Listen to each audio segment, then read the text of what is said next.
There are places in America that hold our stories. They're not just spots on a map, they are reservoirs of memory. Two islands, sitting in two different harbors, on two different coasts. They tell a profound American story. One is Alcatraz, a name that whispers of confinement, of isolation, of punishment.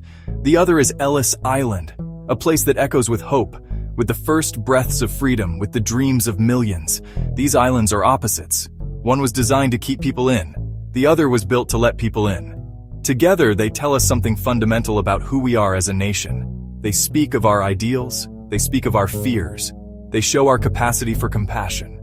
They show our impulse for control. They are the stories of soldiers. They are the stories of prisoners. They are the stories of immigrants.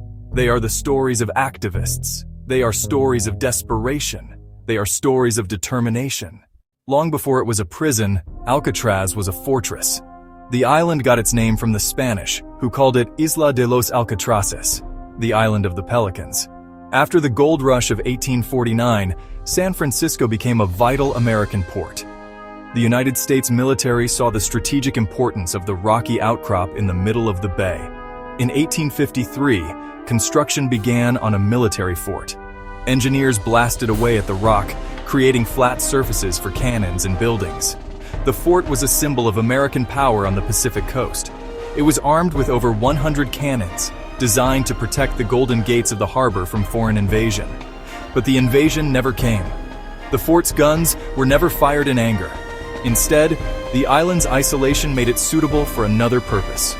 During the Civil War, beginning in 1861, Alcatraz became a military prison. Life for these first prisoners was harsh. They were put to work, building new structures on the island, expanding their own prison. The cold, damp fog was a constant companion. The currents were a constant threat. Escape seemed impossible. In the early 1930s, America was in the grip of the Great Depression and a notorious crime wave. Gangsters dominated the headlines. Al Capone, George Machine Gun Kelly, they seemed untouchable. The federal government needed a new kind of prison. It needed a place that was escape-proof, to break the spirit of the most hardened criminals. In 1934, the Department of Justice acquired Alcatraz. It was to become America's super prison, not for rehabilitation, but for punishment. It was the end of the line. The federal government spent a fortune upgrading the facility. Tool-proof steel bars, remote-controlled locking systems, and gun galleries. Metal detectors at the dining hall entrance. The message was clear: there was no way out. Life inside was monotonous, soul-crushing. Prisoners were given 4 basic rights: food, clothing, shelter, medical care. Everything else was a privilege. Speaking was often forbidden. Contact with the outside world was severely limited. Inmates could see San Francisco across the water. They could hear foghorns, traffic, laughter from passing boats. This was psychological torture. Freedom so close, yet impossibly far. Men still tried to escape. 36 men made 14 escape attempts over 29 years. Most were caught or shot. A few drowned in frigid, turbulent waters. The most famous attempt, June 1962, Frank Morris, John Anglin, Clarence Anglin. They squeezed through vents, climbed to the roof, and vanished on a raft of raincoats. They were never seen again. For 6 years after the prison closed, Alcatraz Island sat empty and abandoned.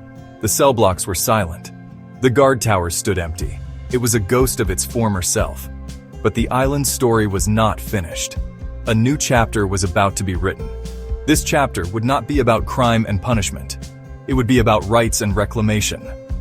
In November of 1969, a group of Native American activists, calling themselves the Indians of all tribes, landed on the island. They came with a bold proclamation.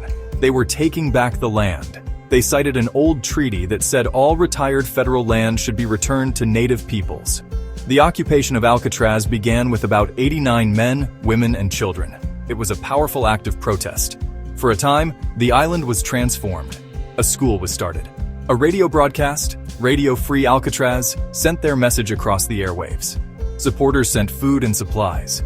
For many, it was a moment of incredible hope and unity. Life on the island was difficult. The federal government cut off the water and electricity. The abandoned buildings offered little shelter from the wind and rain. Leadership squabbles and the challenges of daily survival began to take a toll. Still, they held on. The occupation lasted for 19 months. In June of 1971, the last of the occupiers were removed by federal marshals. Their dream of a permanent center on the island was not realized. But their protest was not a failure. It had a lasting impact. The occupation of Alcatraz helped to end the federal policy of termination and led to an era of Indian self-determination. Today, the legacy of the occupation is honored. Graffiti from the protest has been preserved. The island now tells two stories, one of confinement and one of a fight for freedom. While Alcatraz was becoming a place of confinement, another island on the opposite coast was serving a very different purpose. This was Ellis Island. For millions, it was the gateway to a new life, the first piece of American soil they would ever touch. On January 1, 1892, the federal government opened a new immigration station on this small island in New York Harbor. The first immigrant processed was a teenager from Ireland, Annie Moore. She was one of nearly 450,000 immigrants that first year. The Great Wave had begun. The journey was long and difficult. Most traveled in steerage. Conditions were crowded. Conditions were unsanitary. They endured weeks at sea, dreaming. Their first sight on arrival, the Statue of Liberty. She stood for freedom. She promised opportunity. She promised a future for their children. But before Manhattan, they had to pass through Ellis Island, the final hurdle. The island became the Golden Door. Over decades, the numbers swelled. Between 1892 and 1924, more than 12 million passed through. Italy, Russia, Poland, Germany, Ireland, Southern and Eastern Europe. They fled poverty, they fled war, they fled religious persecution. They were drawn by jobs, they were drawn by the ideal of liberty. On its busiest day, nearly 12,000 were processed. The Great Hall roared with languages, a sea of faces, excitement, fear, exhaustion. Here their American journey began. Not everyone entered. The island was a place of heartbreak. It was sometimes called the Isle of Tears. About 2% were denied and sent back. But for the vast majority, Ellis Island was where they took their first steps toward becoming Americans. Imagine stepping off the ferry onto Ellis Island. You are carrying everything you own in a single suitcase or a bundle tied with string. You are surrounded by strangers who speak languages you do not understand. The first thing you do is walk up a steep flight of stairs into the massive registry room, the Great Hall. Doctors watched from the top of the stairs, scanning arrivals. They were looking for anyone who was out of breath or limping, part of the 6-second medical exam. The medical exam was next. A doctor would check their eyes for trachoma, a common cause for deportation. They used a button hook to flip the eyelid, a procedure that was frightening for many. If a medical issue was suspected, a chalk mark was placed on the immigrant's clothing, an L for lameness, an H for heart, an X for mental defect. After the medical inspection came the legal inspection. An inspector, often with the help of an interpreter, would ask questions. What is your name? Where are you from? Do you have a job waiting for you? Do you have any money? These questions were designed to ensure the newcomer would not become a public charge. For most, this process took only a few minutes. If their answers were satisfactory, their papers were stamped, and they were free to go. They would head to the stairs of separation. But for those with chalk marks or suspect answers, the ordeal was not over. They were pulled aside for further examination at the Board of Special Inquiry.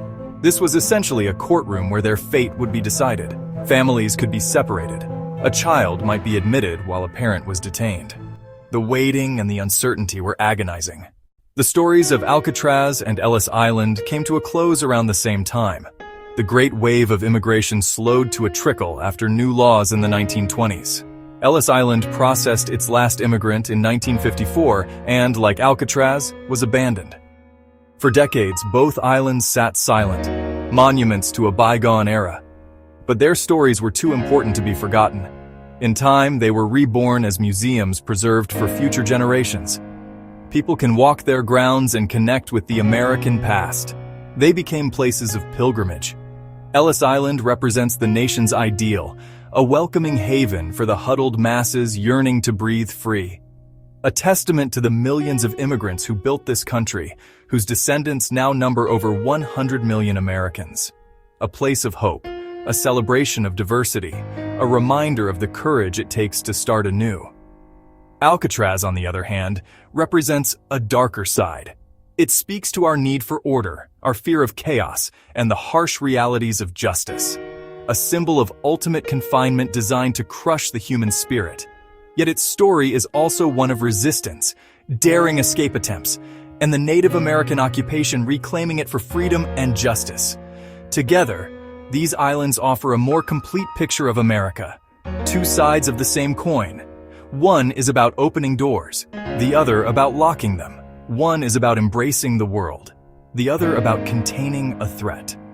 The American story is not simple, a complex narrative of hope and hardship, inclusion and exclusion, liberty and control. Visiting them today is more than a history lesson. It is an emotional journey, a chance to stand in the footprints of those who came before and to reflect on the enduring questions that shape our nation.